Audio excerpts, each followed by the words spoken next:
이 고린도전서를 통해서 하나님께서 우리에게 강조하시는 메시지는 바로 그리스도의 몸인 교회의 하나됨을 지키라는 것입니다. 교회로 부름을 받은 성도들의 환경과 성격은 다양하죠. 심지어 그 당시에는 신분의 차이도 존재했습니다. 그러니 이 교회가 하나가 된다는 것이 얼마나 어려운 일이며 또 얼마나 대단한 일이겠습니까? 그래서 성경은 교회의 일치가 바로 성령 하나님께서 사역하신 결과라고 말합니다. 에베소서 4장 3절 말씀입니다. 평안에 매는 줄로 성령이 하나 되게 하신 것을 힘써 지키라. 하나됨을 힘써 지키는 방법은 결국 성령의 이끄심에 순종하는 것입니다. 그러기 위해선 하나님의 말씀과 기도를 통한 성령님과의 친밀한 교제가 반드시 필요합니다. 우리 서원교회 성도님들 모두는 말씀과 기도를 통해서 하나님과 친밀해지시기를 바랍니다.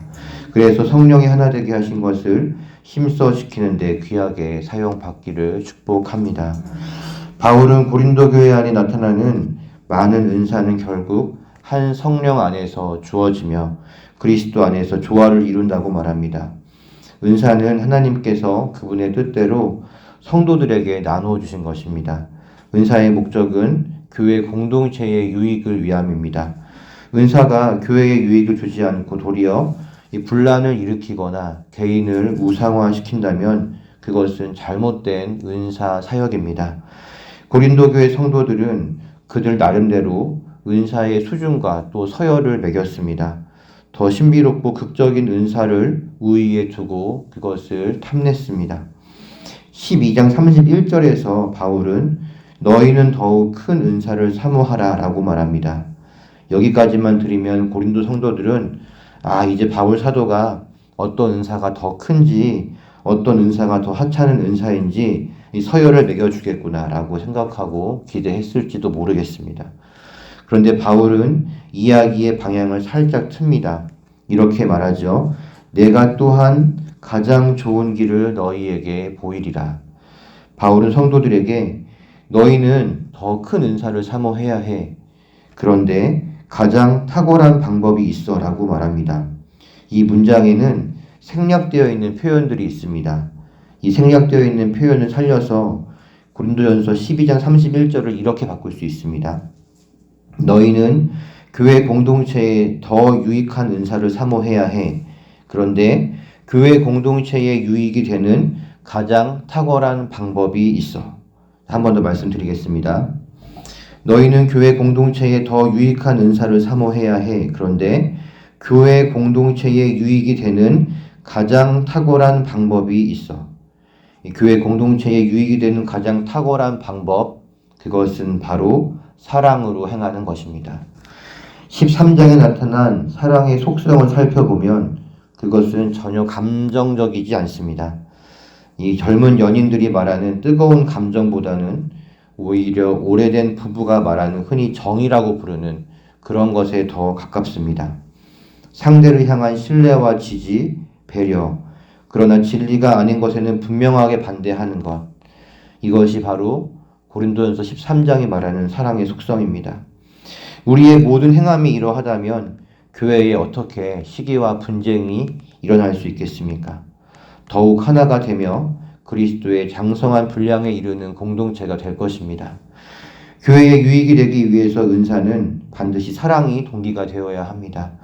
하나님을 사랑하기 때문에, 교회를 사랑하기 때문에, 성도 한 사람 한 사람을 사랑하기 때문에 은사는 사용되어야 합니다. 사랑이 없는 은사는 교회 공동체의 유익이 아닌 해를 끼칩니다. 성도를 조종하고 자기를 높이는 심각한 부작용이 생깁니다. 믿음도 소망도 은사도 주님이 다시 오시면 다 사라집니다. 하지만 사랑은 영원히 남아있을 것입니다. 풍성한 사랑을 가진 그 사람을 중심으로 교회는 하나됨을 이루게 됩니다. 그러므로 성도 여러분, 하나님께 사랑을 부어주시기를 간구하시기 바랍니다. 하나님께 풍성한 사랑을 받아 귀하게 쓰임받는 여러분 되시기를 예수님의 이름으로 축복합니다. 이제 본문 14장 1절부터 3절 말씀을 보겠습니다. 제가 읽겠습니다. 사랑을 추구하며 신령한 것들을 사모하되 특별히 예언을 하려고 하라. 방언을 말하는 자는 사람에게 하지 아니하고 하나님께 하나니 이는 알아듣는 자가 없고 영으로 비밀을 말함이라.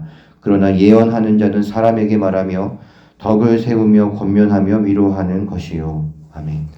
사랑을 추구하며 신령한 것들을 사모하는 것, 이것이 바른 그리스도인의 자세입니다.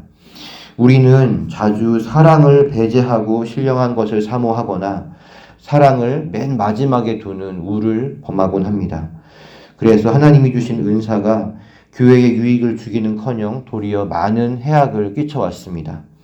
은사가 진정 교회 공동체에 유익이 되기 위해서 우리는 사랑을 최우선으로 구해야 합니다. 자라보고 놀란 가슴, 소뚜껑 보고 놀란다라는 속담처럼 은사가 오용되어서 교회에 해를 끼치는 사례들을 보고 아예 은사 자체를 부정적으로 여기고 은사를 꺼리는 교회들도 많습니다. 하지만 이것은 잘못된 생각이죠. 바울은 지금 여기서 하나님이 주신 은사를 사용하기를 권면하고 있습니다. 분명 은사는 성도와 공동체에 유익을 주는 것이기 때문입니다. 질서 안에서 은사가 사용될 때에 예배는 더욱더 풍성해집니다. 경직되고 형식에 집중되는 종교 의식을 넘어 하나님과 친밀한 교제의 시간이 됩니다.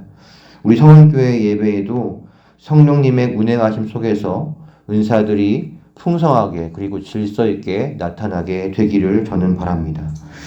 12장 말미에서 바울은 너희는 더욱 큰 은사를 사모하라 라고 말했는데 이것은 은사에도 크고 작음이 있다는 것을 의미합니다. 어떤 은사가 더 클까요? 병고침의 은사가 클까요? 아니면 예언의 은사가 클까요?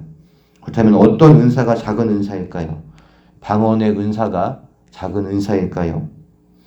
은사의 목적이 무엇입니까? 바로 공동체에 유익을 끼치기 위함입니다. 그렇다면 교회에 더욱 유익을 끼치는 은사가 바로 바울이 말하는 더 큰 은사인 것입니다. 그래서 제가 서두에 12장 31절을 너희는 더욱 교회에 유익이 되는 은사를 사모해라 라고 표현했던 것입니다. 그런데 바울은 왜 많은 은사 중에 예언과 방언을 언급하는 것일까요? 12장 1절에 보면 바울은 먼저 형제들아 신령한 것에 대하여 나는 너희가 알지 못하기를 원하지 아니하노니 라고 말하며 신령한 것에 대해서 언급합니다. 이어서 3절에서 그러므로 내가 너희에게 알리노니 하나님의 영으로 말하는 자는 누구든지 예수를 저주할 자라 하지 아니하고 또 성령으로 아니하고는 누구든지 예수를 주시라 할 수 없느니라고 말하면서 하나님의 영으로 말하는 자에 대해서 언급합니다. 바울은 처음부터 하나님의 영으로 말하는 것, 즉 말과 관련된 은사에 대해서 말하는 것처럼 보입니다. 이 말과 관련된 은사가 무엇이 있죠? 바로 예언과 방언이 있습니다. 본문 2절에서 3절에서 바울은 예언과 방언, 그 예언을 듣는 사람은 누구고 방언을 듣는 사람이 누구며 이 예언과 방언의 특징을 간략하게 설명합니다. 방언은 하나님께 하는 말이며 예언은 사람에게 하는 말입니다. 방언은 사람이 알아들을 수 없고 그래서 비밀스럽습니다. 반면 예언은 알아들으며 공동체의 덕을 세우고 권면하며 위로하는 역할을 합니다. 이어서 4절 말씀 보겠습니다. 방언을 말하는 자는 자기의 덕을 세우고 예언하는 자는 교회의 덕을 세우나니. 이 덕을 세운다는 표현을 영어 성경에서는 계몽시키다, 교화시키다 라는 단어를 사용했습니다. 방언 기도를 하면 그 속에서 이 방언 기도를 하는 사람은 좋은 것을 배우고 잘못된 것을 교정받습니다. 이것은 개인적인 것입니다. 하지만 예언은 교회 공동체를 계몽시킵니다. 바울의 기준에서 봤을 때에 예언과 방언 중에 어떤 은사가 더 큰 은사겠습니까? 당연히 교회 공동체에 유익을 주는 예언이 더 큰 은사입니다. 그래서 바울은 1절과 5절에서 성도들에게 특별히 예언을 사모하라고 말하고 있습니다. 5절 말씀 보겠습니다. 나는 너희가 다 방언 말하기를 원하나 특별히 예언하기를 원하노라. 만일 방언을 말하는 자가 통역하여 교회의 덕을 세우지 아니하면 예언하는 자만 못하니라. 그렇다고 해서 바울이 방언을 멸시하지는 않습니다. 방언은 성도 모두에게 필요합니다. 왜냐하면 개인의 덕을 세우는데 방언이 반드시 필요하기 때문이죠. 그런데 이 5절 후반절을 보시면 만일 방언을 말하는 자가 통역하여 교회의 덕을 세우지 아니하면이라고 말합니다. 개인 기도를 방언으로 할 때에는 사실 특별한 통역이 필요하지는 않습니다. 물론 통역을 할 수 있으면 더 좋겠지만 없다고 해서 크게 문제되지는 않습니다. 그런데 여기서 바울은 방언을 말하는 자가 교회의 덕을 세우지 아니하면이라고 말했습니다.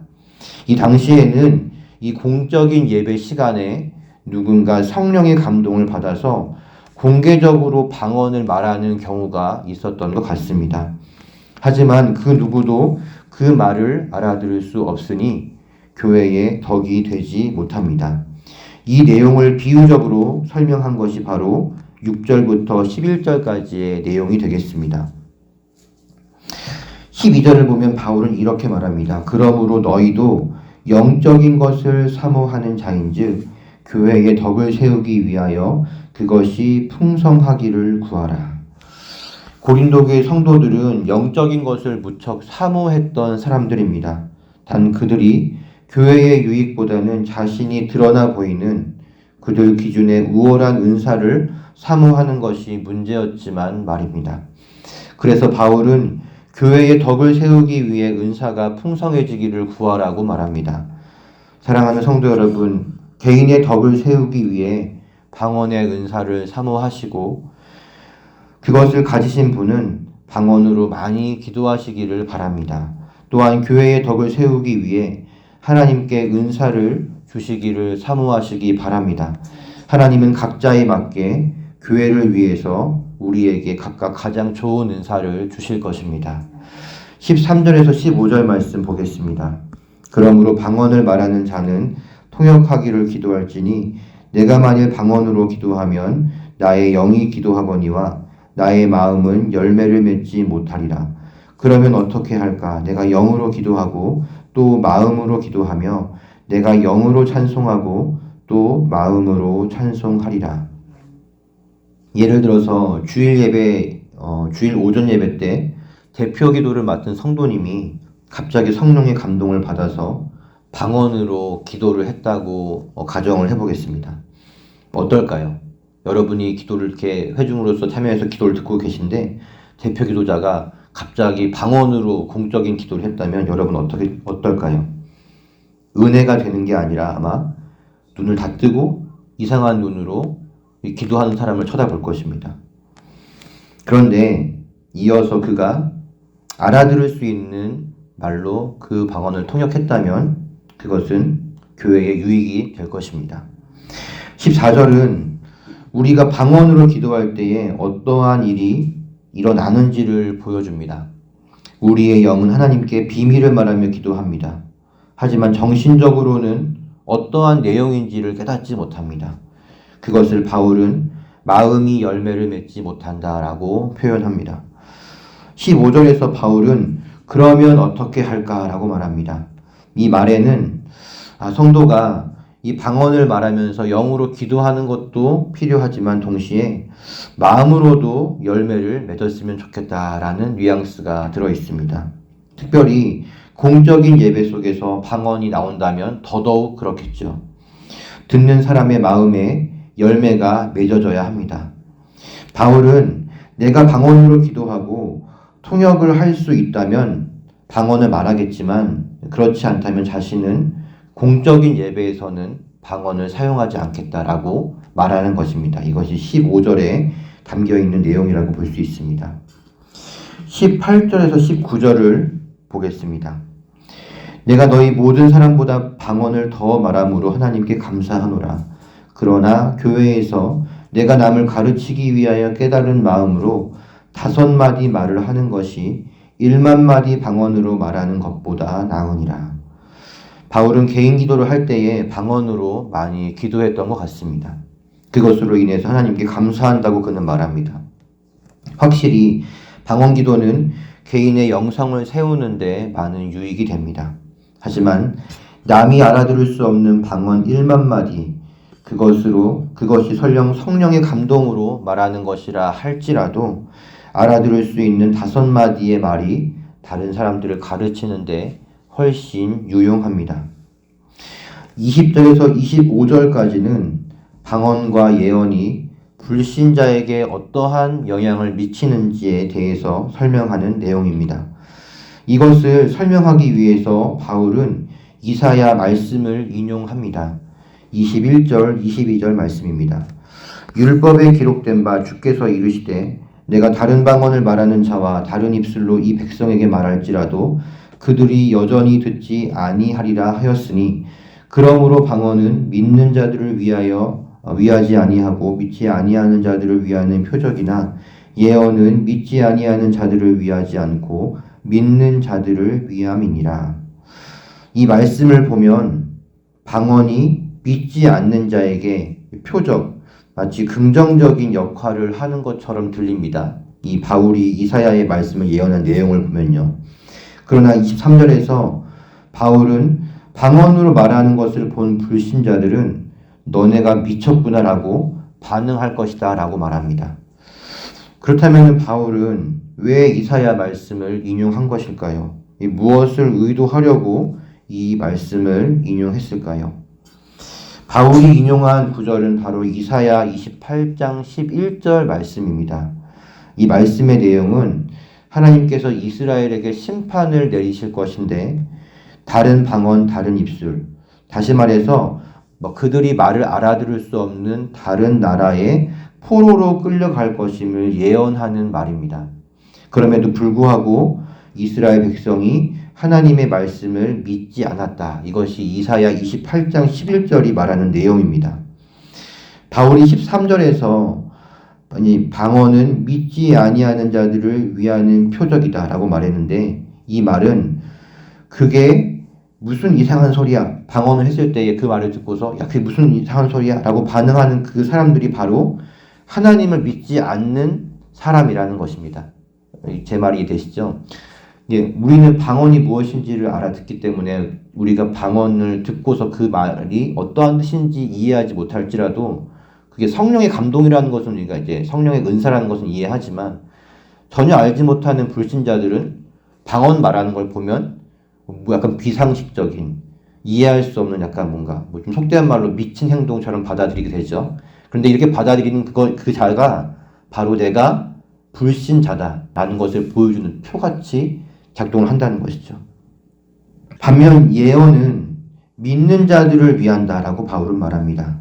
이 말은 불신자들에게는 무익하다, 오직 예수 믿는 자들에게만 유익하다 그런 뜻이 아닙니다. 24절, 25절 말씀을 보겠습니다. 그러나 다 예언을 하면 믿지 아니하는 자들이나 알지 못하는 자들이 들어와서 모든 사람에게 책망을 들으며 모든 사람에게 판단을 받고 그 마음의 숨은 일들이 드러나게 되므로 엎드리어 하나님께 경배하며 하나님이 참으로 너희 가운데 계신다 전파하리라. 이것을 봤을 때 예언의 기능이 무엇인가 하면 바로 마음의 숨은 일을 드러내는 것입니다. 다시 말해서 불신자에게 너는 죄인이다 라는 사실을 깨닫게 하는 것이죠. 그래서 그들이 하나님의 존재를 인정하게 되고 그분에게 돌아오게 된다는 사실입니다. 예언의 말씀을 듣고 회개하고 예수님을 영접하게 된 자들은 지금 현재는 불신자지만 잠재적으로는 믿는 자들입니다. 그래서 예언을 믿는 자들을 위한 것이다 라고 표현한 것입니다. 바울은 고린도 교회 성도들에게 20절 말씀과 같이 이야기합니다. 20절 말씀을 우리 함께 읽었으면 좋겠습니다. 함께 읽겠습니다. 형제들아 지혜에는 아이가 되지 말고 악에는 어린아이가 되라. 지혜에는 장성한 사람이 되라. 아멘. 이 고린도 교회 성도들은 우리가 살펴보았다시피 하나님의 지혜가 아닌 인간의 지혜를 쫓았습니다. 우리가 잘 알다시피 하나님의 어리석음이 사람의 지혜보다 훨씬 뛰어납니다. 지혜에는 아이가 되지 말고 장성한 사람이 되라는 바울의 권면은 그들에게 하나님의 지혜를 쫓으라라는 의미가 담겨 있습니다. 사람이 하나님의 지혜가 아닌 인간의 지혜를 선택하고 따르는 이유는 자신이 하나님과 견줄 수 있다고 생각하는 교만 때문입니다. 그 교만이 고린도 교회의 파벌을 만들고 죄를 묵인하고 자유를 남용하고 이제는 더 극적이고 신비로운 은사를 얻어 자신을 뽐내려 하여 예배의 질서를 어지럽히고 교회에 해악을 끼치고 있습니다. 이러한 고린도 교회의 모습 속에 한국 교회, 우리 교회, 그리고 내 모습이 비춰지고 있지는 않은지요. 그리스도는 하나님 아버지를 위해 종의 형체를 입으셨고 바울은 주님과 성도들을 위해 만물의 찌꺼기 취급을 받았습니다. 하나님이 가르쳐 주시는 사랑은 남을 위해 나를 낮추는 것입니다. 강력한 은사는 사랑에서 나옵니다. 풍성한 열매 역시 사랑에서 나옵니다. 성령의 하나 되게 하심은 사랑으로 지킬 수 있습니다. 그러므로 사랑하는 성도 여러분, 사랑을 사모하시기를 바랍니다. 영적인 은사를 사모하시기를 바랍니다. 하나님이 주신 은사로 많은 영혼과 교회 공동체를 유익하게 하는데 귀하게 사용받으시는 저와 여러분 되시기를 예수님의 이름으로 축복합니다. 기도하겠습니다. 하나님, 우리에게 사랑을 부어 주시옵소서. 각 사람에게 합당한 가장 좋은 은사를 주시옵소서. 그것으로 나를 드러내는 교만에 빠지지 않게 하시고 교회 공동체를 든든히 세우는데 쓰임받게 하여 주시옵소서. 성은교회의 예배가 질서 안에서 풍성한 은사들로 넘치게 하여 주시옵소서. 성도들이 자신의 은사를 효과적으로 사용하여 많은 열매를 얻도록 인도하여 주시옵소서.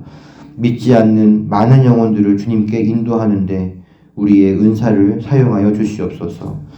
하나님, 이 시간 치유를 간구합니다. 우리 교회에 정말 육신의 질병으로 인하여서 고통받는 많은 성도님들이 있습니다. 하나님, 치유하는 광선을 비춰 주시옵소서. 예수 그리스도께서 채찍에 맞음으로 우리가 나음을 입었음을 믿음으로 선포합니다. 어제보다 오늘 더 좋아졌고 오늘보다 내일 더 좋아질 것을 믿음으로 선포합니다. 주님의 능하신 손이 우리의 아픈 부위를 만지심으로 말미암아 깨끗하게 치유받을 것을 믿음으로 선포합니다. 하나님의 행하신 놀라운 일을 간증할 수 있도록 은혜를 베풀어 주시옵소서. 감사드리며 예수님의 이름으로 기도하옵나이다. 아멘.